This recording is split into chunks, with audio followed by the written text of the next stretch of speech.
Hi friends, welcome to my channel. ಈ super ಆಗಿರುವಂತಹ ಕಡಲೆ ಬೀಜದ ಚಿಕ್ಕಿನ ಹೇಗೆ ಮಾಡೋದು ಅಂತ ನೋಡೋಣವಾ. ಫಸ್ಟಿಗೆ ಇಲ್ಲಿ ಕಡಲೆ ಬೀಜನ ನಾವು ಪುಡಿ ಮಾಡ್ಕೊಳ್ಳೋದಕ್ಕೆ ನಾನಿಲ್ಲಿ 1 ಕಪ್ ಆಗೋಷ್ಟು ಕಡಲೆ ಬೀಜನ ತೊಗೊಂಡಿದ್ದೀನಿ. ಇದು ಸೂಪರಾಗಿರುತ್ತೆ, ಸಿಂಪಲಾಗಿ ಮಾಡ್ಕೊಬೋದು. 2 ಇಂಗ್ರೀಡಿಯೆಂಟ್ಸ್ ಉಪಯೋಗಿಸ್ಕೊಂಡು ಅಷ್ಟೇ. ಸೊ ಫಸ್ಟಿಗೆ ಇಲ್ಲಿ ನಾವು ಕಡಲೆ ಬೀಜನ ತೊಗೊಂಡು ಅದನ್ನು ಚೆನ್ನಾಗಿ ಡ್ರೈ ರೋಸ್ಟ್ ಮಾಡ್ಕೊಬೇಕಾಗುತ್ತೆ. ಇದು ಕಡಲೆ ಬೀಜದ ಮೇಲೆ ಚಿಪ್ಪೆ ಎಲ್ಲ ಇರುತ್ತಲ್ಲ, ಅದು ಬಿಚ್ಚಬೇಕು. ಅನ್ನೋ ತನಕ ನಾವು ಈ ರೀತಿ ಫ್ರೈ ಮಾಡಿಕೊಂಡು ಕಡಲೆ ಬೀಜ 2 ಭಾಗ ಆಗಬೇಕು. ಆ ರೀತಿಯಾಗಿ ಫ್ರೈ ಮಾಡಿಕೊಂಡ್ರೆ ನೋಡಿ, ಈ ರೀತಿಯಾಗಿ ಫ್ರೈ ಮಾಡಿಕೊಂಡ್ರೆ ಆಯಿತು. ಆನಂತರ ಇದನ್ನು ಒಂದು ಮಿಕ್ಸಿ ಜಾರಿಗೆ ಹಾಕ್ಕೊಂಡು ಚೆನ್ನಾಗಿ ತರಿಯಾಗಿ ರುಬ್ಕೊಬೇಕು. ಜಾಸ್ತಿ ಪೇಸ್ಟ್ ಥರ ಮಾಡ್ಕೊಬೋದು, ತರಿಯಾಗಿ ರುಬ್ಕೊಬೇಕಾಗತ್ತೆ. ಹಾಗೆಯೇ ನಾವು ಕಡಲೆ ಬೀಜ ಎಷ್ಟು ತೊಗೊಂಡಿರ್ತೀವೋ ಅದೇ ಪ್ರಮಾಣದಲ್ಲಿ ಸ್ವಲ್ಪ ಬೆಲ್ಲನೂ ತೊಗೊಂಡು ಅದನ್ನು ಕರಗಿಸ್ಕೊಬೇಕಾಗುತ್ತೆ. ಬೆಲ್ಲ ಕ್ಲೀನಾಗಿದ್ದರೆ ನೀವೇನು ಶೋಧಿಸ್ಕೊಳ್ಳೋದೇನು ಬೇಕಾಗಿಲ್ಲ. ಬೆಲ್ಲ ಚೆನ್ನಾಗಿದ್ದರೆ ಈ ರೀತಿಯಾಗಿ ಒಂಚೂರು ನೀರು ಹಾಕ್ಕೊಂಡು ಪಾಕನ ಮಾಡ್ಕೊಬೇಕಾಗುತ್ತೆ.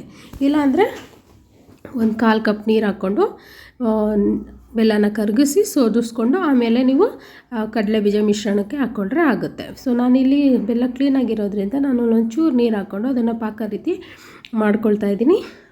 ಇದಕ್ಕೆ 1 ಸ್ಪೂನು ತುಪ್ಪನ ಆ್ಯಡ್ ಮಾಡ್ಕೊಬೇಕಾಗತ್ತೆ, ಅಷ್ಟೇ, ಬೇರೇನಿಲ್ಲ.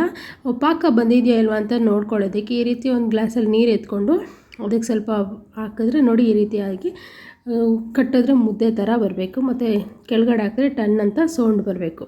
ಈ ರೀತಿಯಾಗಿ ಪಾಕ ಬರಬೇಕು. ಆನಂತರ ಇಲ್ಲಿ ನಾವೇನು ರುಬ್ಕೊಂಡಿದ್ದೀವಲ್ಲ, ಅಂದರೆ ತರಿಯಾಗಿ ಪೇಸ್ಟ್ ರುಬ್ಕೊಬೇಕು. ಚೆನ್ನಾಗಿ ಚಟ್ನಿ ಥರ ಪೇಸ್ಟ್ ಮಾಡ್ಕೊಬಾರ್ದು, ತರಿಯಾಗಿ ರುಬ್ಕೊಬೇಕು. ಅದು ತರಿ ಆಗಿಲ್ಲ ಅಂದರೆ ಹಂಗಂಗೆ ಕೆಲವೊಂದಿದ್ರೆ ಅದನ್ನು ಸೈಡ್ಗೆ ಎತ್ತಿಟ್ಟು ಆಮೇಲೆ ಮತ್ತೊಂದು ಸಲ ರುಬ್ಕೊಂಡ್ರೆ ಆಯಿತು. ಸೊ ನೋಡಿ ಇಲ್ಲಿ ತರಿಯಾಗಿ ರುಬ್ಕೊಂಡಿರೋದನ್ನು ಮಿಶ್ರಣದಲ್ಲಿ ಹಾಕಿ ಮಿಕ್ಸ್ ಮಾಡ್ಕೊಬೇಕು. ಈ ರೀತಿಯಾಗಿ ಚೆನ್ನಾಗಿ ಮಿಕ್ಸ್ ಮಾಡ್ಕೊಬೇಕು. ಆನಂತರ ಒಂದು ಬಟರ್ ಪೇಪರ್ ಯೂಸ್ ಮಾಡಿಕೊಂಡು ಅಥವಾ ಒಂದು ತಟ್ಟೆ ಹಾಕ್ಕೊಂಡು ಅದಕ್ಕೆ ಸ್ವಲ್ಪ ತುಪ್ಪ ಹಾಕ್ಕೊಂಡು ಅದನ್ನು ಚೆನ್ನಾಗಿ ಗ್ರೀಸ್ ಮಾಡಿಕೊಂಡು ಆನಂತರ ಇಲ್ಲಿ ಏನು ನಾವು ಮಾಡ್ಕೊಳ್ತಾ ಇದ್ದೀವಲ್ಲ, ಈ ರೀತಿಯಾಗಿ ಎಲ್ಲ ಅಂಟದಿರ ಬರಬೇಕು ಚೆನ್ನಾಗಿ. ಆಮೇಲೆ ತುಪ್ಪ ಸವರಿರೋ ಪ್ಲೇಟಿಗೆ ಅಥವಾ ಬಟರ್ ಪೇಪರ್ ಯಾವುದು ಯೂಸ್ ಮಾಡಿರ್ತೀರೋ ಅದಕ್ಕೆ ಹಾಕ್ಕೊಂಡು ನಮಗೆ ಯಾವ ರೀತಿ ಶೇಪ್ ಬೇಕೋ ಆ ರೀತಿ ಕಟ್ ಮಾಡಿಕೊಂಡ್ರೆ ಆಯಿತು. ಬಿಸಿ ಇದ್ದಾಗೇ ಶೇಪ್ನ ಕಟ್ ಮಾಡ್ಕೊಳ್ಳಿ, ಆವಾಗ ಚೆನ್ನಾಗಿ ಬರುತ್ತೆ. ನಾವು ಸ್ವಲ್ಪ ಆರಾದಮೇಲೆ ಅಂದರೆ ತಣ್ಣಗೆಲ್ಲ ಆದಮೇಲೆ ಆದರೆ ಆಗಲ್ಲ, ಗಟ್ಟಿಯಾಗಿಬಿಡುತ್ತೆ. ಸ್ವಲ್ಪ ಬಿಸಿ ಇರಬೇಕಾದ್ರೆ ಒಂಚೂರು ಕಟ್ ಮಾಡಿಕೊಂಡ್ರೆ ಈ ರೀತಿಯಾಗಿ ಯಾವ ಶೇಪ್ ಬೇಕೋ ಆ ಶೇಪಲ್ಲಿ ಕಟ್ ಮಾಡಿಕೊಂಡ್ರೆ ಅದು ಆರಾದಮೇಲೆ ಚೆನ್ನಾಗಿ ಬರುತ್ತೆ. ಸೊ ನೋಡಿ, ನಾನು ಈ ರೀತಿಯಾಗಿ ಬಾಕ್ಸ್ ಟೈಪಲ್ಲಿ ಕಟ್ ಮಾಡ್ಕೊಳ್ತಾ ಇದ್ದೀನಿ. ಇದೇನಿಲ್ಲ, ಕಡಿಮೆ ಸಮಯದಲ್ಲಿ ಆಗೋಗ್ಬಿಡುತ್ತೆ. ಪಾಕ ಕರೆಕ್ಟಾಗಿ ಬಂದರೆ ಆಯ್ತು, ಅಷ್ಟೇ, ಬೇರೇನಿಲ್ಲ. ನೋಡಿ, ಈ ರೀತಿಯಾಗಿ ಚೆನ್ನಾಗಿ ಕಟ್ ಮಾಡಾದಮೇಲೆ ಮತ್ತೆ ಒಂದು 1/2 ಅವರ್ ಬಿಟ್ಟು ತೆಗೆದ್ರೆ ಈ ರೀತಿಯಾಗಿ ಚೆನ್ನಾಗಿ ಬರುತ್ತೆ, ಗಟ್ಟಿಯಾಗಿರುತ್ತೆ. ಹಾಗೆಯೇ ತಿನ್ನೋಕ್ಕೂ ತುಂಬ ಚೆನ್ನಾಗಿರುತ್ತೆ.